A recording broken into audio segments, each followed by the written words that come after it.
Hey, experts listeners, I want to key you into something that we do very special here at Ops Experts Club, and that's a masterclass. We have a free masterclass called Foundations That Scale. And the great thing about this masterclass is it's for operation professionals who are growing businesses. One of the most dangerous things you can do as an operator is grow businesses on a foundations that's not stable. So in this particular masterclass, we take apart all of the inside pieces of your team, your tech, and how they're using time. And we make sure that you're building on a foundation that's stable. So if you want to check out a great masterclass completely for free, go to foundationsthatscale.com. We'll see you there. Welcome to the Ops Experts Club with Aaron, Terryn, and Savannah. This podcast will take you behind the scenes of some of the finer details of multi-million-dollar companies. These ops experts have dealt with operations for scaling companies and well-established businesses with anywhere from small to large teams. If you've ever been deep into the details of a major company, then you know how much it takes, and these conversations are just for you. Welcome to the Ops Experts Club podcast. Ops Experts Club, great to see you guys here. Oh, well, Ops Experts, it's that time of year. We call it quarterly planning. For those of you who are tracking with us and you're listening to this in chronological order, week over week as we're recording these, I think that you're at a season that we typically will lean in and help clients with quarterly rocks. And Terryn, you've got a great diagram that lines this out for people on how rocks are formed. Did you want to go through that at all, or do you just feel like we should just continue on with the show today? Yeah, it goes into first you have rocks, and then they erode back into sand, and then they re-solidify into other things. Eventually you get magma, and then magma becomes rocks again. And it's just a big cycle.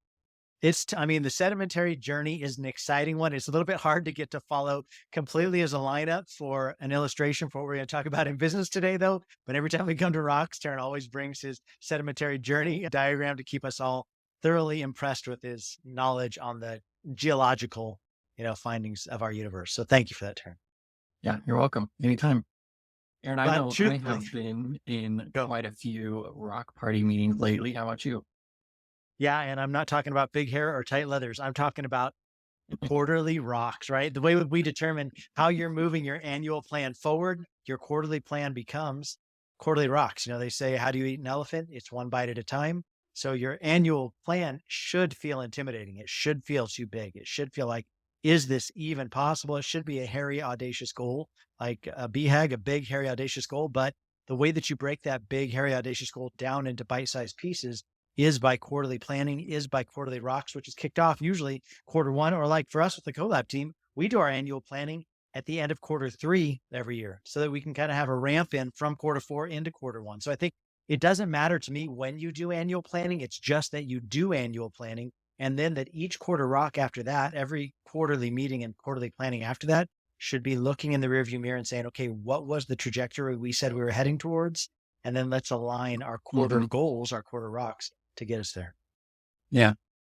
And, we also do our quarterly planning in Q3 to stay available because we also do client annual plans. That's true. So it does keep us available in Q4 for annual planning without having to be gone forever.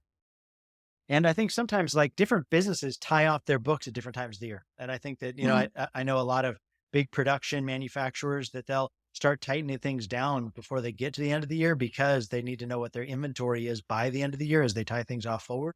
So I think that more than anything, it's just important that you plan. And usually I would say an annual planning is like a day or maybe 2 days, depending on how big your corporation is or how many moving pieces there are. You have all your key leaders there, all your decision makers. You never want that just to be the main guy from the top shouting the orders down.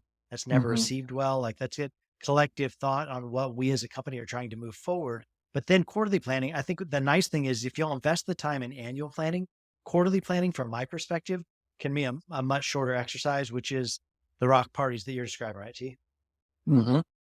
Yeah. Rock parties are a great time to refresh on your annual plan. What the heck did we talk about?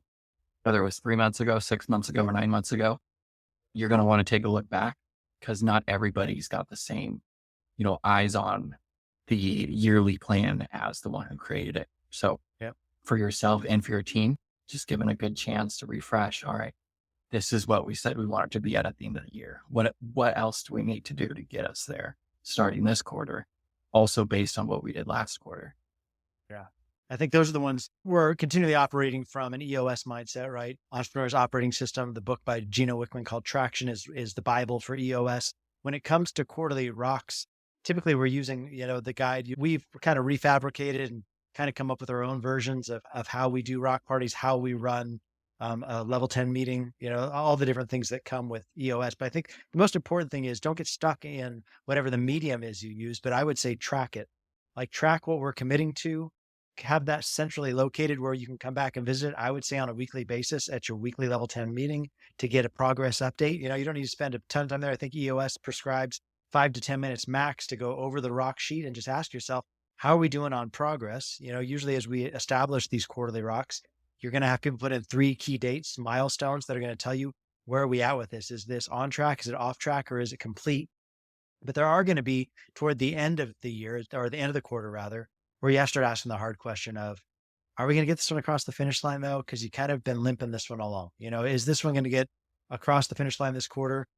Did you maybe take off too big of a bite? Did you really not define this one well enough? And therefore it's turning into something bigger than you can conquer in just 3 months. Does this need to be rolled over into quarter 2? But what we're looking for is by the end of every quarter, that at least 80% or better of all the rocks assigned to people are done. So do you have a clear definition of done? Maybe Terryn, you want to go through some of those things? You do that really well when it comes to size of rocks, clearly describing your rocks, definition of done, all those pieces. I think that's important. Yeah. I mean, when you are building your rocks, they call them S.M.A.R.T, and S.M.A.R.T's not an US acronym. It's just, general business acronym, making things smart. And it just stands for specific, measurable, attainable, realistic, and time bound. So as you're building your rocks, you want to ask yourself, those things about it. Is it a specific rock or is it too generic? Is it measurable? How do I know when it's done? It is attainable. Can I even do it? Or do we have the resources to do it? Do we need to contract out for this rock? Do we have enough time? Does this involve a rock to happen before this rock? Did I even realize that this is actually a rock that needs to be done in the future? Is it realistic? So based on some of those questions we just answered, is it realistic for me to do it this quarter? Or are there other priorities that need to happen first? And then time bound. So can this be completed in 3 months?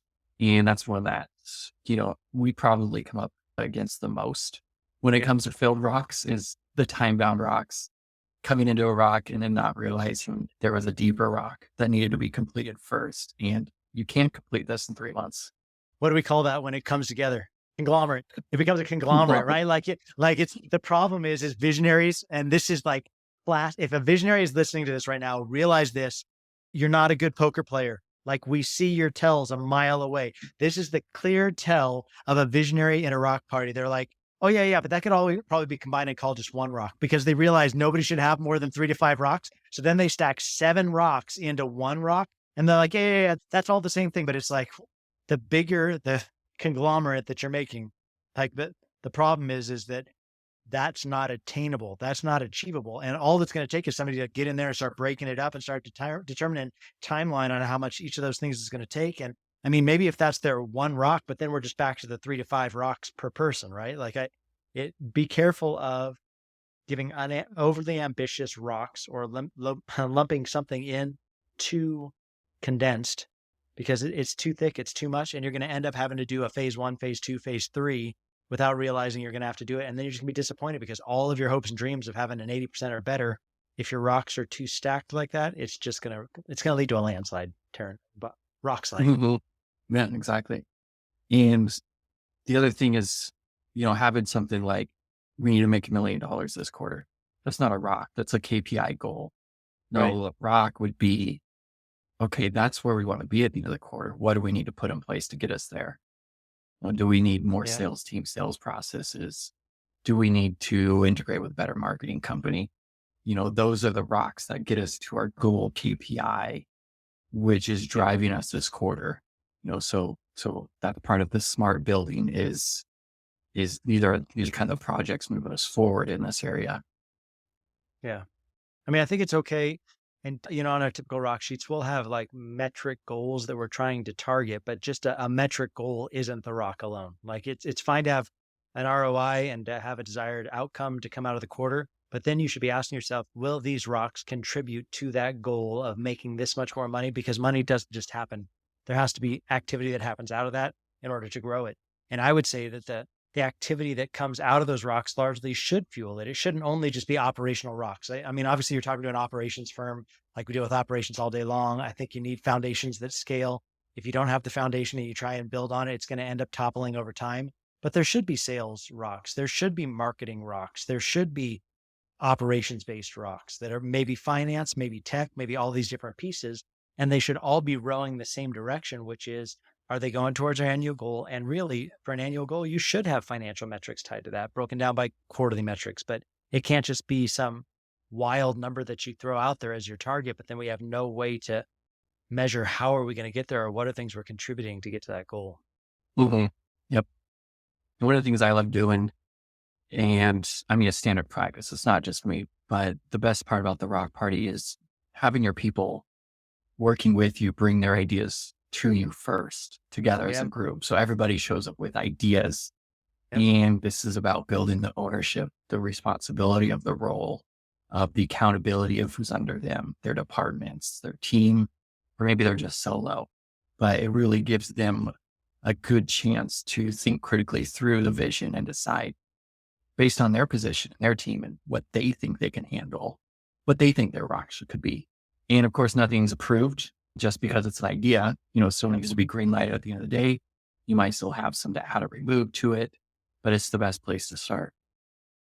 Majority of business owners that we work with at the Collab team, we've got 35 clients right now. We're in rock parties with all of them, right? We're thinking through rocks for every different company, for every different vertical we're in the middle of, all these different operations for all these different companies. And I would say the two most common knee-jerk reactions I see out of visionaries that they don't realize that they're doing, but that actually is putting a bullet in, like this whole idea of building rocks, is when they come with all the ideas, or when they come or they feel the pressure to have all the ideas, or to shoot people down when their people bring ideas. You know what I mean? Like, if your team is putting in the time, and they should be, right? You're holding them responsible. If you're doing quarterly evaluations, EOS's tool is called a 5-5-5 quarterly evaluation. Their rocks should be on your quarterly eval. Are they finishing rocks? They should have some kind of buy-in on those rocks. So you should expect them to have some kind of ownership for what should my rocks be for this next quarter. If they come with ideas, be asking yourself, do I always want to be the center cog in this whole thing, this whole business that we're in the middle of? Or do I want these teams to be working together and their cogs are playing off each other's cogs? Cogs, not cost of goods, but cogs is in a wheel, or like a watch, or like, a system of business where you don't want to be the choking point. You don't want to have to be in the middle of every decision and make sure everybody's moving everything forward. And if it's all your ideas, then they're going to lack inspiration from anywhere else. So my encouragement would be, just like Terryn said, usually about 2 weeks before a rock party, we start telling people, hey, start adding your rock ideas for next quarter to the bottom of the rock sheet, and then by the time you make it to your rock party, you should have a nice little list of everybody's ideas. And as people put together their ideas, they don't have to be their own ideas for themselves only, but sometimes if you have a good, healthy leadership team, they're going to have rock ideas for other people on the leadership team, because they know there's probably something before them in the pipeline and after them in the pipeline that's going to have an implication on them. So it could lead to more and more thought that's outside of your mind as a visionary. So number one, don't come with all the ideas, visionary. Make sure you're putting the responsibility on your team. But then number two, make sure you're not quick just to kill everybody's ideas as you come into the rock party. If you come in and just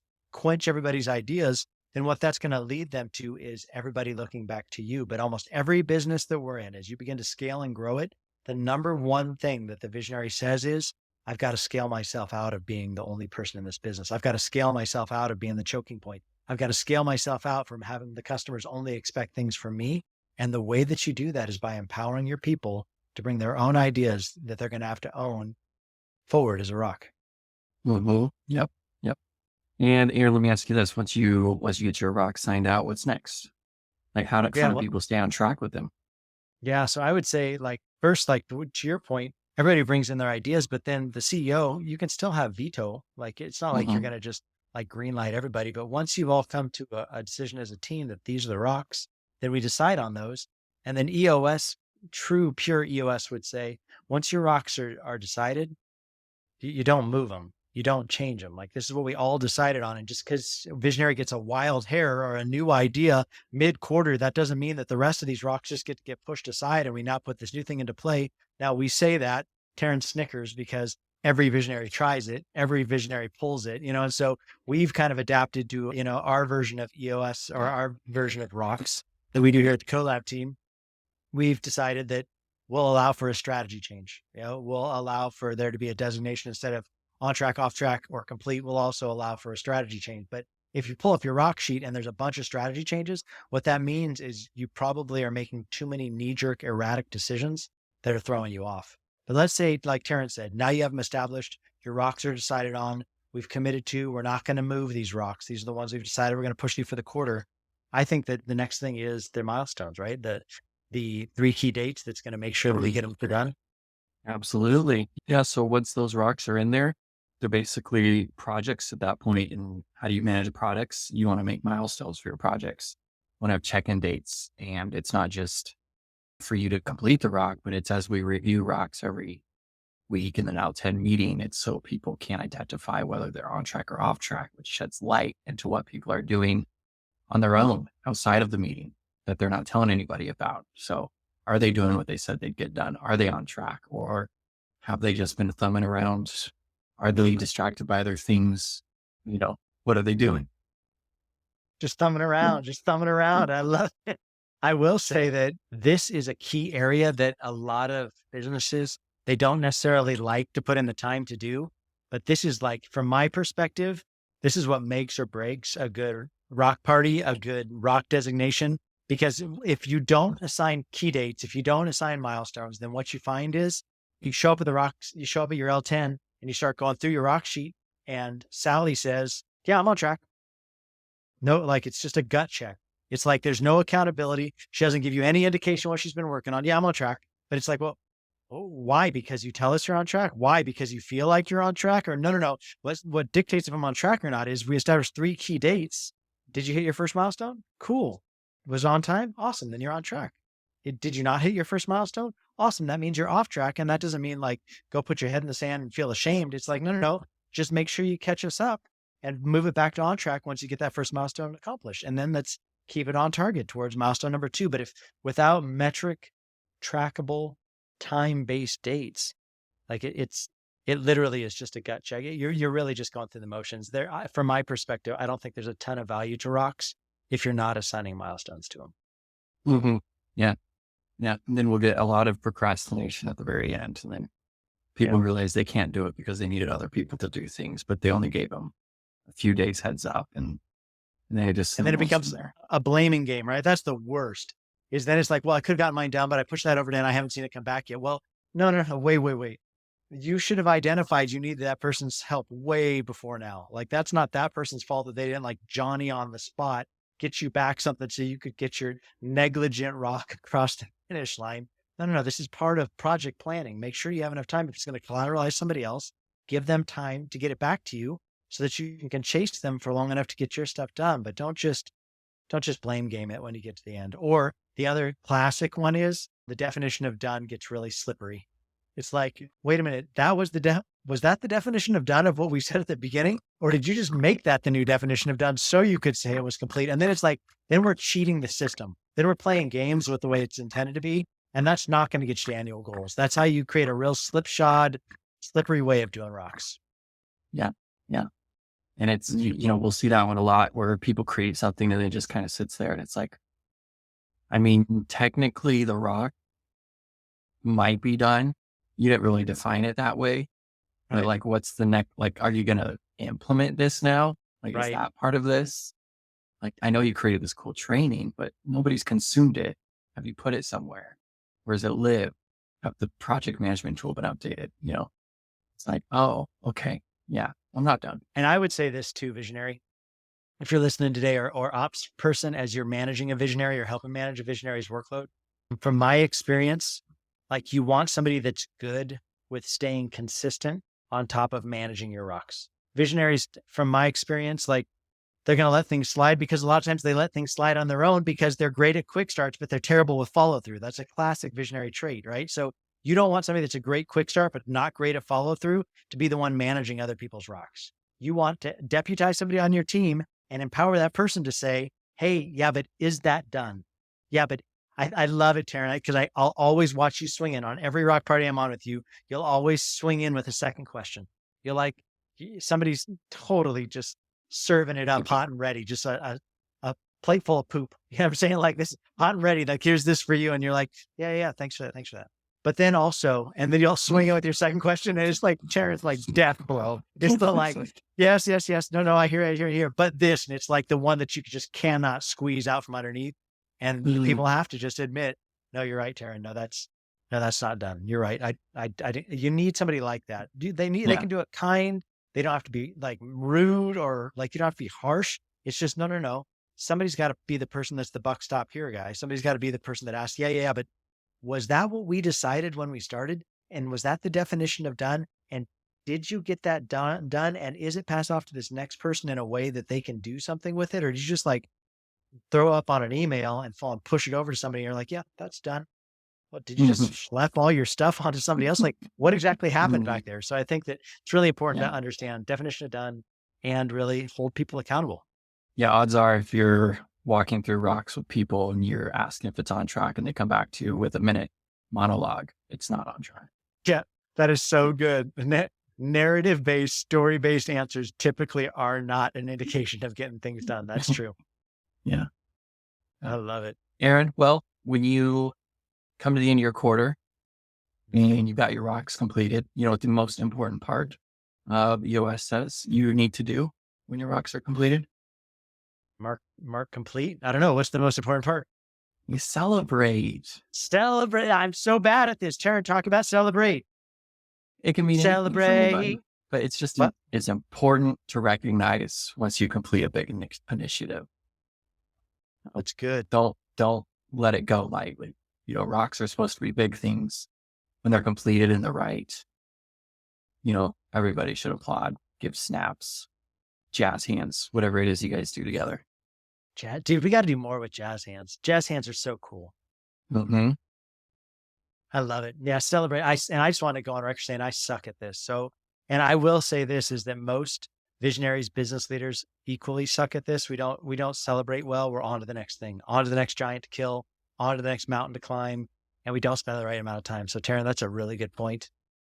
Have your virtual after hours, happy hour, do whatever you got to do, but man, celebrate it up because it's important to celebrate people and to thank your people. I think that's a big one. Hey, thank you for putting in the time. I recognize you gave 3 months of your year to seeing this thing through. Thank you for owning it well, honoring them. I think that's a big one. It's a good one, T. Mm-hmm. Yeah, super big. Well, if you enjoyed our rock party, if any of you would want our rock sheet, I'd love to share it with you. If you're on any of our socials or wherever you're listening to this, you can find us on socials, Instagram, Facebook, TikTok. You can just drop an instant message to us and we'll send you over our rock sheet. It's nothing flashy, nothing fancy, but it is a great tool that we use with every single one of our clients.